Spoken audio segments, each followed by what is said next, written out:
So that's a net of how much? 18. What's it?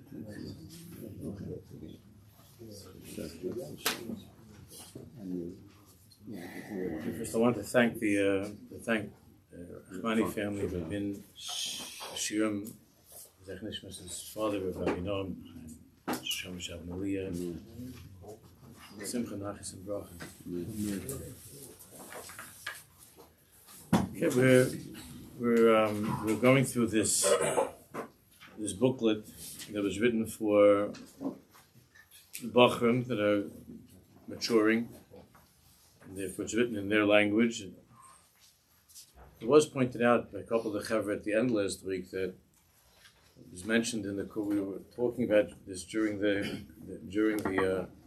Limud last week that in Lashon HaKodesh we call the body parts by names of Kedusha, or by names in Lashon HaKodesh. We don't have words that are specifically there to describe the parts of the body,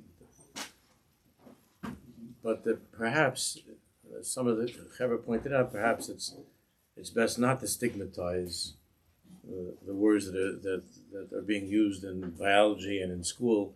Either there's something that's dirty or there's something that's not nice. Even though we see that in the Lashon of the Chachamim, they were very careful to speak of things in the Lashon Nekiya, like the Gemara says at the beginning of Psachim, to use a Lashon Nekiya, to speak in a very refined way.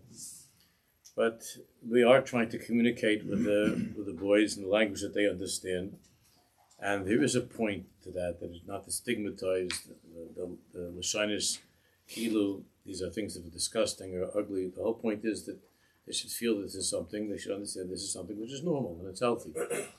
And if we start using special code words in Hebrew, the Aver, I still think it's very, very kedai to use the word bris as much as possible because of the connotation of what it means and all that we're talking about. It's a bris with a Kadosh Baruch Hu. But nevertheless, there is truth to that. That the boys shouldn't think of it as something which is strange or that's weird. And Bechlal, it's important in order to be able to get all of this across to the kids. One has to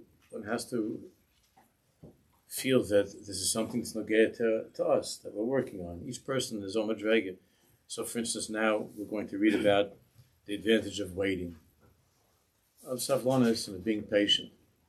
Everybody knows that it's a klal from the Baal Shem HaKadosh, all the tzaddikim, that in order for our words to be heard, in order for a person to be able to try to help somebody else see what he needs to change in his life, really only works if you feel that there's something in that regard that you have to work on as well.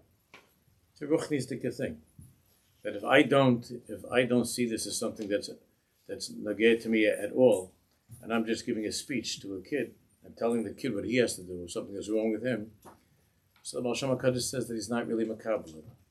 The only time that a person is makabel something from you is if you see this on some level, not the same as the kid obviously, but if you see this on some level that's affecting your life as well.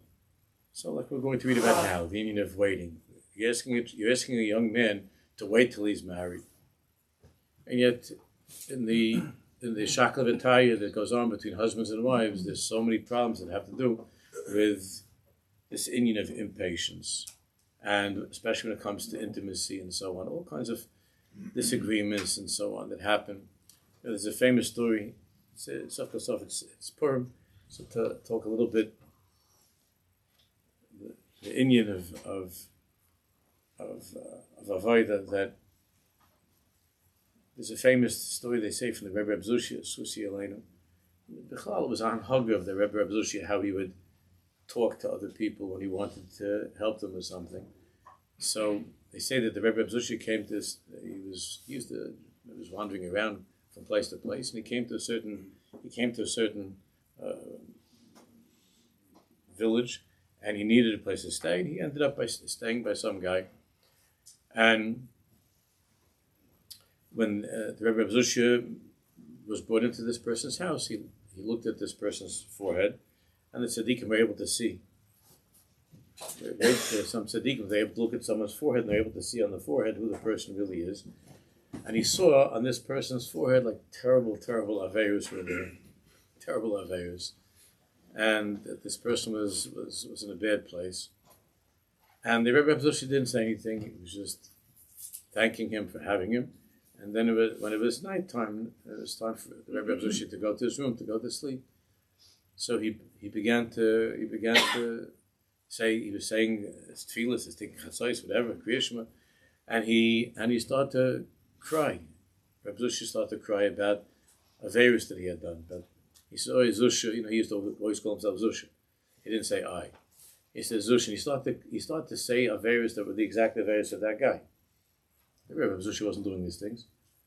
Not only did he say that virus, he was saying dates and places that were exactly what this person's life was all about. And the Rebbe Zusha was saying this, and the person, the host who was guilty of these things, he heard crying coming from the room, and he put his ear to the door, and he heard basically the Rebbe Zusha was saying over his entire life. And he took it to heart, and he was crying himself, and he made a cheshbon, whatever it was, to change. So that's a story that we heard, that I heard many years ago. And the way there are two ways of listening to that story. When you hear a story of the tzaddik, one way to listen to it is a very, very shallow and simple way, is to just say, "Oh, the Rebbe Zusha was about Ruach HaKodesh." And he was also very, very careful and kind. And we know that he was very compassionate and good-natured. And he didn't want to confront the balabas with the truth of his life. He didn't want to tell him off in the regular way. So he did it in a roundabout way. Ki'ilu, those were his aveirus, that the Rebbe Zusha was talking about himself. But that's a very, very simple way of looking at it. What I believe is the correct way of seeing this, the true way of seeing this, is that on some madrega, the Rebbe Zusha did feel that he was guilty of those things. Not those actual aveirus, but a certain bechina of those aveirus. Because the Svarim say that unless you see that in yourself, unless you feel that you're trying to correct something within your own life, you can't really help correct somebody else with their life.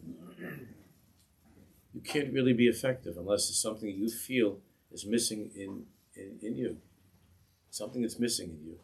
If you feel that there's a chisaron in your life, there's something like about patience and waiting, then the Svarim say, then the other person will be able to be makabel from you, because the two of you then become shutfim.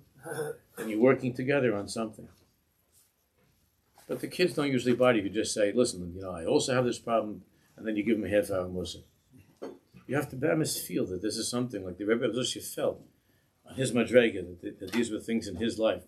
That if Hashem's Baruch brought me to this, that I heard this, that I see this, that this person needs this help, in order for me to help him, I have to be able to see in myself that I have these chesronos myself, and I have to look and be honest with myself. And when I'm honest with myself, then I can enter into that other person's life. If I'm not honest with myself, and I'm just talking to that person, so the Svarim say it's not going to really be effective. Like I told you some months ago that there was a ma'aseh from one that I think it was I don't remember which Rebbe it was, maybe it was the Rebbe Baruch Meshbet, one of the tzaddikim, that he went out. It was Friday night. He went to the tish. And they were waiting for him. That he went back, and he came out. He went out and back, and it was taking a long time for him to. He didn't start the tish, and nobody understood what was taking so long. And finally he came in. He was there by the tish, and afterwards he explained what was taking him so long. He said that whenever he would talk to the Hasidim, he wouldn't begin to say Torah unless he was able to learn from somebody, to see somebody that was there, and to learn from somebody, to learn something somebody who was there among the Hasidim to gain something from one of the Hasidim, to see something in one of the Hasidim. And to look at each one, he would look at each one with his Ruach HaKodesh.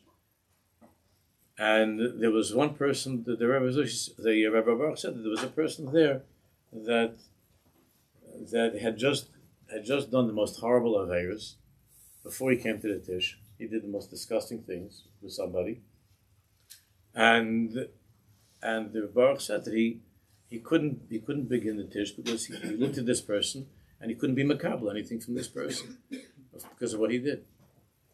So then finally when he came out, he said, so he explained it, so how was he able to come out and to talk? Because he said that he looked at this person and he was able to see that despite the fact that he had done such a horrible, disgusting thing, nevertheless he came to the Tish Friday night. And he still showed up to the Tish, to come to the Tish. So he learned from that no matter what a person does, there's always to come to Shushan Purim, to come after Purim, there's always to come, not to stay away, but to come. But the bottom line of all of this is that Hashem Shloch made us in such a way that in order to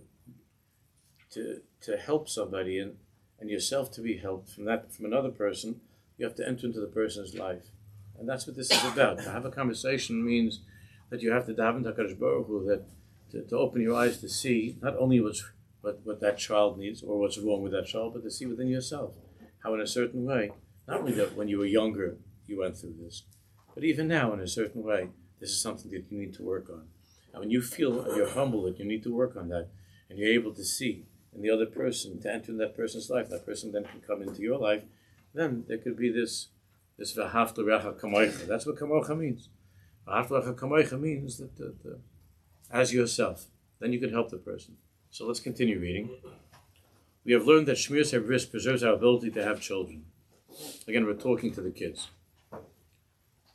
This is done by waiting patiently to use our zera, to use our sperm, for the time that we can properly use it when we get married. In previous times, the average age for marriage was earlier than it is now. And it was often shortly after the age of maturity. So this is a huge nisayon for our generation. Years ago, they would get married and they were 13, 14, 15 years old. So it was a short time after they would mature, they would already be getting married. But nowadays, of course, today our way of life has changed, and we often have to do all sorts of things before we get married. Learn Torah, go to high school, college, become more mentally and emotionally prepared for life, and develop the ability to take responsibility for family, which includes working on skills such as our patience and listening to others.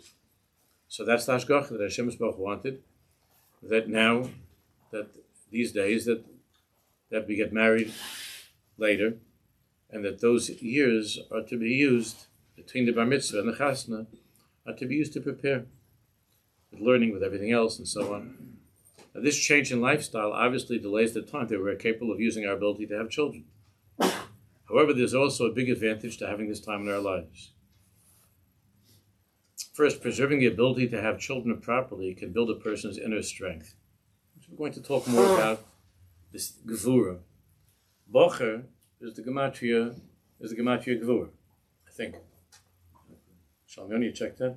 Like a gematria check. I think Bocher is the gematria gevura. We'll talk more about that. And Bocher is the same oisius as the word bocher, to choose. And we see that hashgacha is that at this time, unlike in earlier years, there's more time that the bocher needs to work on this midah of gevura in order to prepare him to be able to be a good father and a good husband.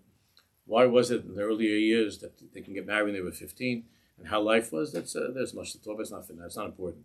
The mitzvah is that now I'm very, very nervous about. There's a big push among certain people, some rabbanim, Rosh, and to try to focus and to see what is this kid's strength, and to help him develop his koiches and to use his life in a productive way, so that he feels that I'm doing something important in my life. I'm not wasting my life. Like getting up at 10:30 in the morning and taking 3 naps, and my life is important, is valuable. And to develop that inner strength, that's what it means. Bocher and Gevurah. We'll talk much more about that in Mitzvah. The word gever, which means man in Hebrew, an adult, a man, is a gever. It's connected to the word gvur, inner mental strength. Mental strength, emotional strength, ruchni is the kekayches. To truly be a gibor, a hero, you must sometimes overcome all sorts of temptations. That's the ikkur of what a young man is supposed to be working on during those years between bar mitzvah and chasna. To be a person who's strong. Because there are all kinds of things in life that are going to be coming up after he's married. Because he thinks that once he's married, then he doesn't have to be misgaber anymore. Everything's going to be gevaldik. Life is going to be simple. Since it's already Erev Pesach, there was a mice with the Satmar of Skusi Yelena. But the Satmar Rebbe there was a chassid that was standing near the Satmar Rebbe, and the Rebbe was preparing his maror. And he was taking it with the lettuce. He was working on the lettuce with the bugs, I guess, and cleaning it, and he was working on very much on a piece of the maror. And there was a chassid that was watching this, and the chassid, like a good chassid, went over, and with great fear and humility, he asked the Rebbe, would it be okay if I could have for my seder that the piece of lettuce of maror that the Rebbe was working on, like to get from HaTzadik. So some Rebbe said to him, listen, I have my own maror, and you have your own maror. You don't need my maror. That's what he told him. You just take care of your maror, you know what I mean? You have your own maror. Everybody's got to take care of their own maror. You want my maror?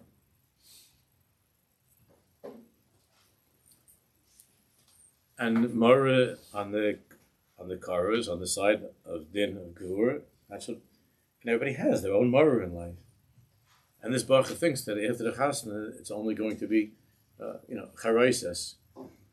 Not even charaises. This is going to be a dessert, sweet, everything good, and it's not metzias of life. So the ikkur is to work on how do you deal with mirirus, and vayimaru is chayim. We were avadim in Mitzrayim, avadim hayim l'parv in Mitzrayim. And there was a reason why before we came to Ma'amed HaSinai, the Kadosh Baruch Hu wanted us to be slaves. Because that wouldn't have happened if Hashem didn't want it. So there's a seder. The Merirus nowadays of the Yemaruas Chayayim of a yeshiva bacher is not building a pyramid. It's building himself. It's building himself. It's being a person of Gevurah. Physical strength, that too, if he likes to work out or something, or play some ball, but being a person who's strong. And that means overcoming all sorts of temptations. In other words, some things we should choose not to do, and indeed have the ability to withstand the challenges that accompany this choice.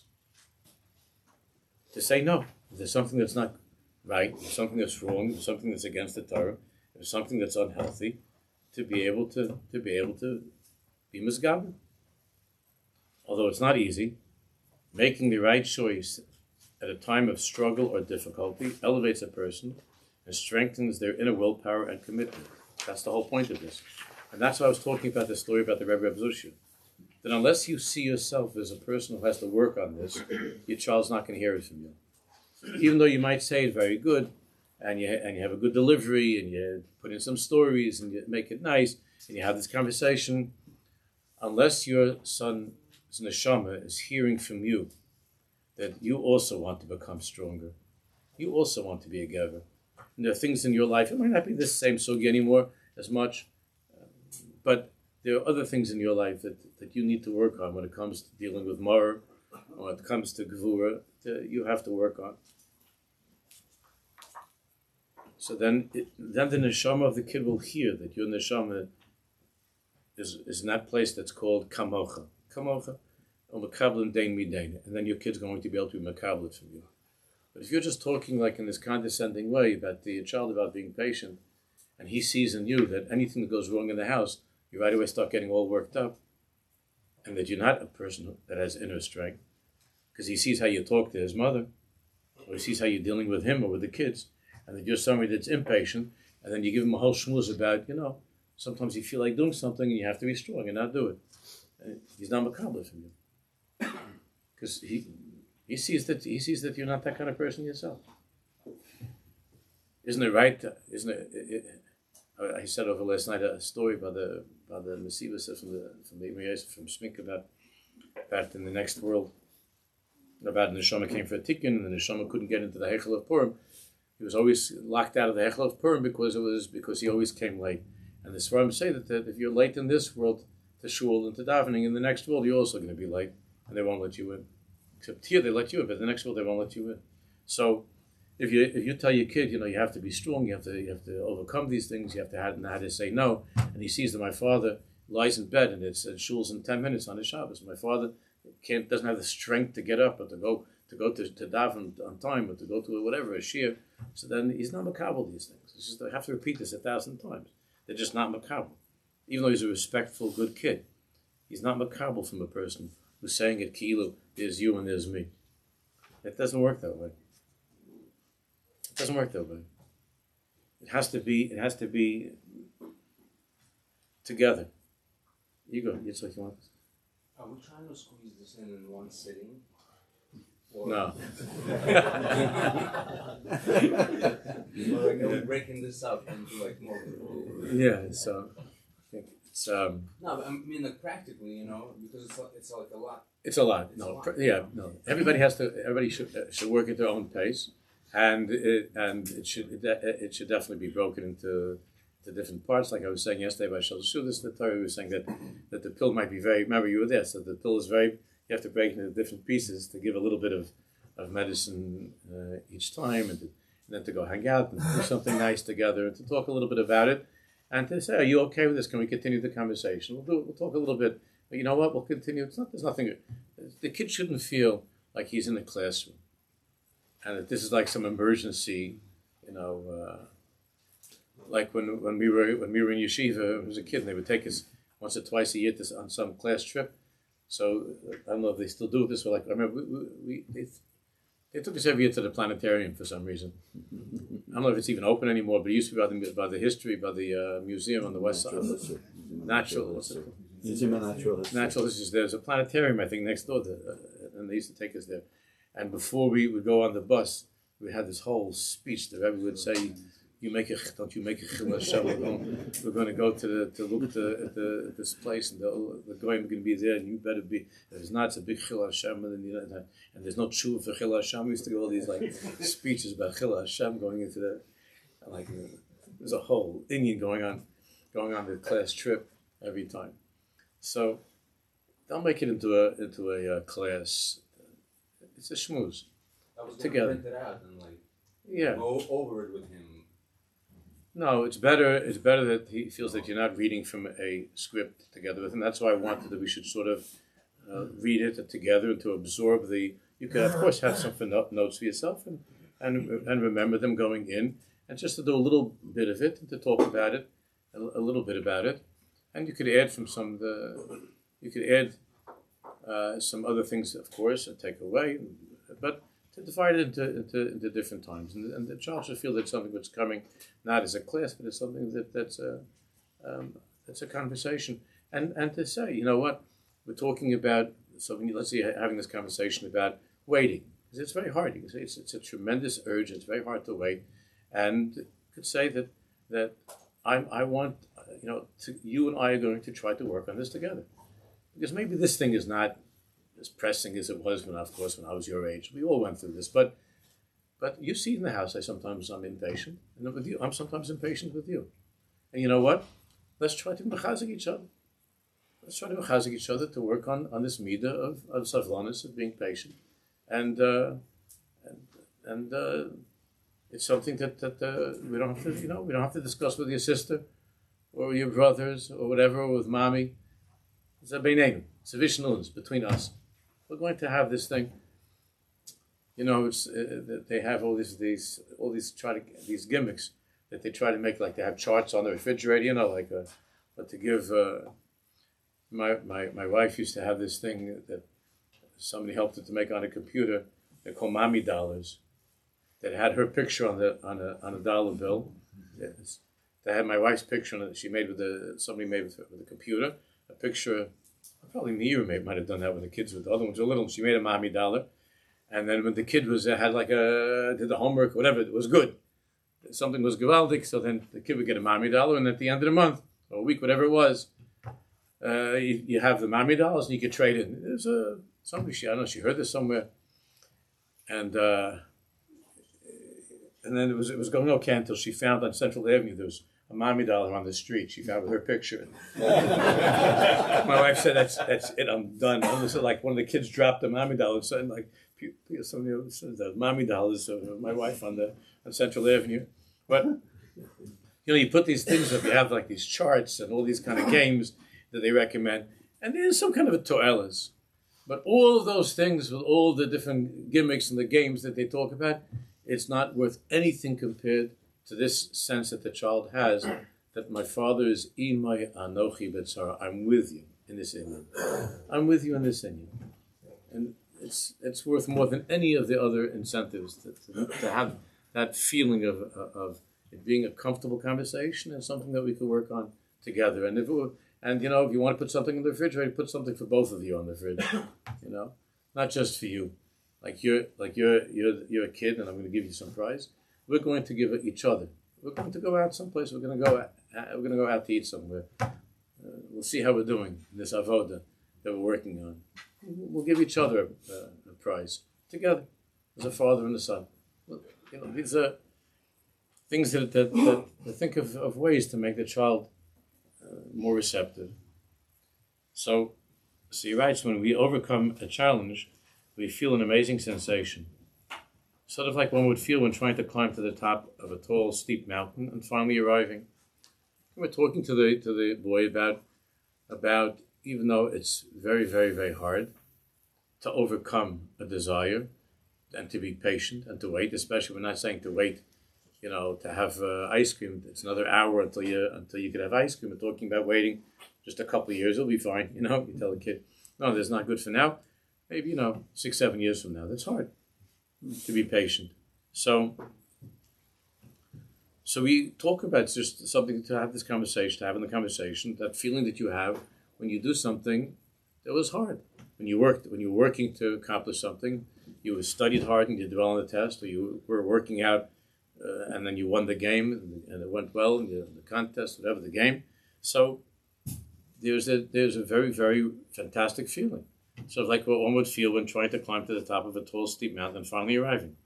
When you stand on the top of the mountain, look at how far you have come.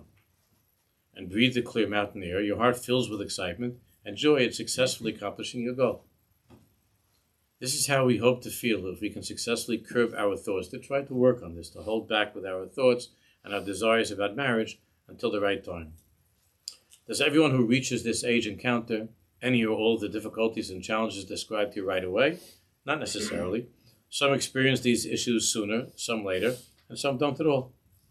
What's important here is to understand the right way to approach these struggles, if and when they do come. Throughout life, many opportunities to scale new mountain peaks present themselves daily. Every day brings its own challenges and opportunities. Having the strength and courage to make the right choice every day anew and continue to move forward even after a fall are the keys to success for anything in life. And the same goes for our issue as well. So this is very important, to frame this avoda of Kedushas HaBris, of Shmiras HaBris, to frame it as not something which is weird or strange or different, with all nisyonis in life, with everything in life. This is what it means. Life is all about nisyonis, and it's with everything in our lives. Now, guarding our eyes, this was originally put out by the Chaver from Guard Your Eyes, which is a very, very wonderful resource to use many of these things. So, yeah. I think we're going to have problems if all we're telling the boys is just to wait, even with Gvura and everything. Because we're talking about a very powerful energy. The energy needs to dissipate somehow. Correct. And in addition to waiting on Gvura, there needs to be an outlet where boys can be mashpia. The aside is going to be mashpia. It's inevitable. So it can either come out physically or it needs to come out another way. Correct. Now, if we're not offering another way to be mashpia, it's going to lead to disaster. 100%. And that's why there's no question that the ikkur is to try to understand that kid's strength and to give him opportunities to feel that he is mashpia, that he's able to.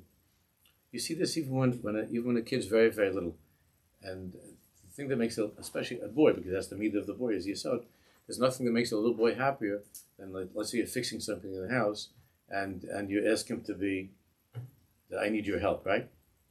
It's the biggest thing in the kid's life that he need, to have him involved in something that you're doing.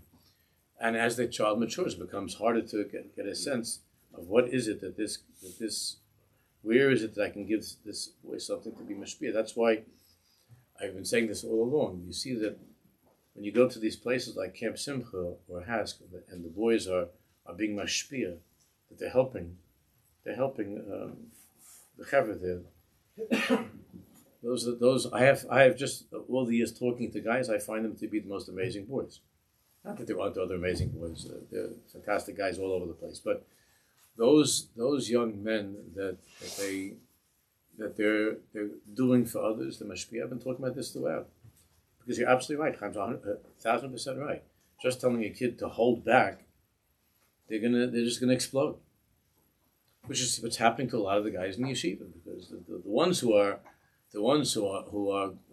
love learning, and they feel the meaning the chadish chidush Torah, and they're active. They're taking an active role with their chavrusas, and their life is filled with that vitality and excitement and so on. So that's those boys. Baruch Hashem, that's fantastic. But what about the ones who are not feeling that way? This is. And if we don't find in that boy something with that, so I know that when I was teaching yeshiva, you could see after 2 or 3 days, get a sense of who the guys are. So I had jobs for different boys. There was one of the guys, that I had working on collecting money for certain things, for poor people, for doing different. I tried to delegate different jobs. For guys that couldn't sit, and that was not their Indian to sit to learn Gemara for the next 3 hours. So try to get them doing other things and to be busy and to feel that to feel good about themselves. Because if the boy's not going to be mashpia, he is going to become a makabel, and that weakness of being a makabel spells terrible, terrible danger for that boy. And this is always the problem when you expect the same thing from all the boys. They're all different. But it's hard for a Rebbe, because you're in a classroom and you have 25, 30 guys. It's very hard to figure out. I used to have there was one of the boys, one of the Bachim, that I would give him. This is when we were still in Queens, so I would give him my wife's shopping list for Shabbos. He couldn't sit. This boy could not sit for more than a half hour. He couldn't sit for more than a half hour. And I gave him the shopping list, and I gave him the money, and he was going to the bakery and to Meal Mart, and I gave him the keys to my car, and he would put the stuff in the car. So many years later, he did this for like I had him maybe more than 1 year, like 2 years, and he was taking care, and he would come over. My wife was always thanking him. I would get him a present for Hanukkah, because he was the guy, on Main Street. So years later, I was talking to him. We met someplace and we were talking, and he said to me, I wanted to thank you, Rebbe, for all the times you gave me to go shopping. I said, you're thanking me. We wouldn't have survived. I said, you did all the shopping for Shabbos, and what do you mean you took care of that? And he said, no, I understood that you wanted him to be. I couldn't sit and you wanted me to do something, to be busy with something, and I understood that. And I didn't, at the time, I was happy to do a favor, and I felt good about myself. And I felt that I was like helping to make Rebbe Shabbos, and it was a good feeling. And to try to think of creative ways, for each kid.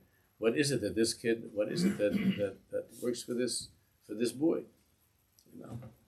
I was just thinking, as Chaim was saying that there's also a physical reality, that a lot of the guys want to be active. They're active in sports, and promoting that they have an outlet, the physical outlet also, I think is really important in this subject.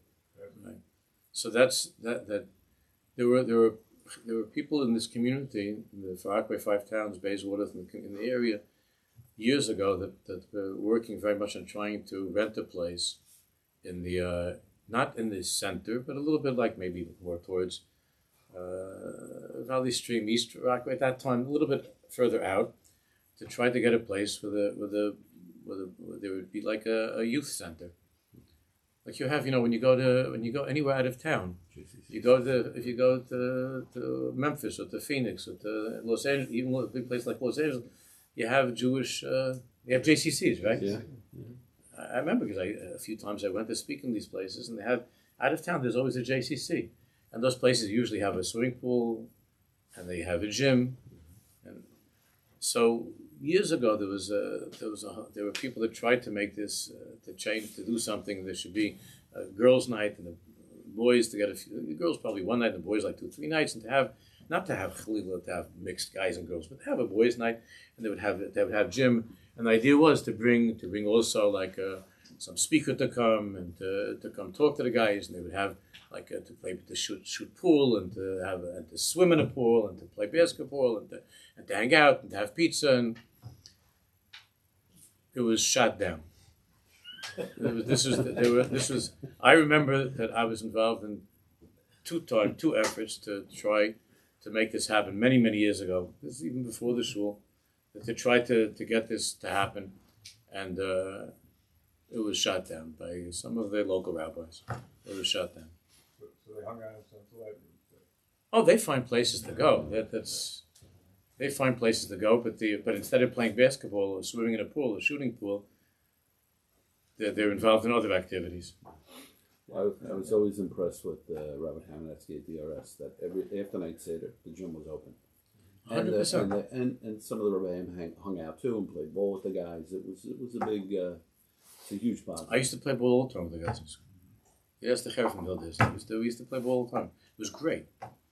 It was great. I enjoyed it too. But besides that, for the boys on so many levels, it's like what Chaim is saying. What you're saying is that it's a healthy, natural, normal thing. When Rav Kook recommended that in Yerushalayim, you know what happened. On top of all the other services they had to speak about getting, a Kazayas of Mara. But they gave Rav Kook because Rav Kook had this idea that the boys should go out and play. They should go out and play. He wasn't talking about making leagues or Olympics or Maccabee games or anything. He was talking about they need to go outside to make a courtyard for them to walk a little bit and to play. There's something. They plastered signs every wall in Yerushalayim that they were calling Hayivani. Rav Kook Hayivani. That's what the sign. The Greek Rav Kook. They went after him for that. But now every person understands this, that it's this stuff of pasha that you have to, that the guys have to. And there's a tremendous amount of that. You're asking them to hold back. You're asking them to have this gevura, and what are they supposed to do with it? With these koiches haguf and the koiches nefesh, what are they supposed to do with it? And if they're not given an opportunity to do it, but if it's being looked down upon, that this is a boy, we used to, when I was growing up, the Rebbeim spoke to us all the time about the evils of sports. Sports was evil. Watching ball games was only for goyim. Playing ball was we get these stories about how back in the old country we didn't do these things. Only the goyim did these things, and so we used to this is what the goyim do. This is not what Jews do, and it was a churban, and it still is a churban. Those the boys. The feeling is the boys who are successful and the ones who are steiging and the ones who are lamdonim and talmidei chacham, the ones who are really the successful, the real matzlichim, they don't have to go play ball. They don't care about watching a ball game. So Baruch Hashem, I'll end. We have Purim. Purim is the yontif for people who are not matzliach. It's a gewaldig yontif, right? I mentioned to one of the chevra on Purim, by Yudal, that you see that tzaddikim says there's a thing that you see that in the end, even the Gemara says that even after the whole nace of Purim, the Gemara says that we remained slaves, subjects to Achashverosh. Life didn't change in Shushan afterwards. We didn't go back and build a Beis HaMikdash right after. We still were stuck in Shushan. What happened after Purim was finished to Esther Malka? What, she went back and lived happily ever after? No. She had a horrible life. She had to spend the rest of her life with Achashverosh. She wasn't Matzliach. Mordechai was Matzliach. It says at the end of the Megillah, Rotzui, what? L'roi ve'achav. We see that the rest of the Sanhedrin, the Chachamim, he wasn't back in the club. He wasn't back on the inside. He was always seen as an outsider. So the whole story of Purim was, okay, thank God we weren't killed. The Gzeira was annulled. But if you want to say this was real Hatzlacha, it wasn't real Hatzlacha. So Mantel Zilver I saw once he said that Purim, we heard from the Sid, Purim is a yontif for lo yutzlachs. It's a special yontif for people who are not matzliach. But he said you have to be careful. Because if you feel so good about that, that means that you're being matzliach and being a lo yutzlach, which is also not a good thing. So he says you have to feel like, I'm going to do the best I can to be matzliach. But in the end, you're a lo yutzlach. But don't get carried away with being a lo yutzlach. Because then you might think I'm really good at being not matzliach. That's not a good thing to be good at. You have to try to be matzliach. And don't be impressed with yourself that I'm such a lo yutzlach. And I heard that it's good to be a lo yutzlach. No, you try to be matzliach. Yosef HaTzadik was nish matzliach. But he had plenty of murder in his life. Azoi Gaitis, Azoi Fit the Eibishter. That's how God runs the world. That's how God runs the world. Purim is a gewaldige yontif. You know that Hashem loves every one of us, and he has a special warm feeling and affection for the lo yutzlachs in the world. So Kadosh Baruch should help us to be matzliach, to be good lo yutzlachs, but not to take that lack of hatzlach so seriously that we won't continue to try. We should continue to try and to give Hashem's Baruch nachas ruach al meir v'asam. Maybe we'll have a few minutes. Let's go down and do the lecture.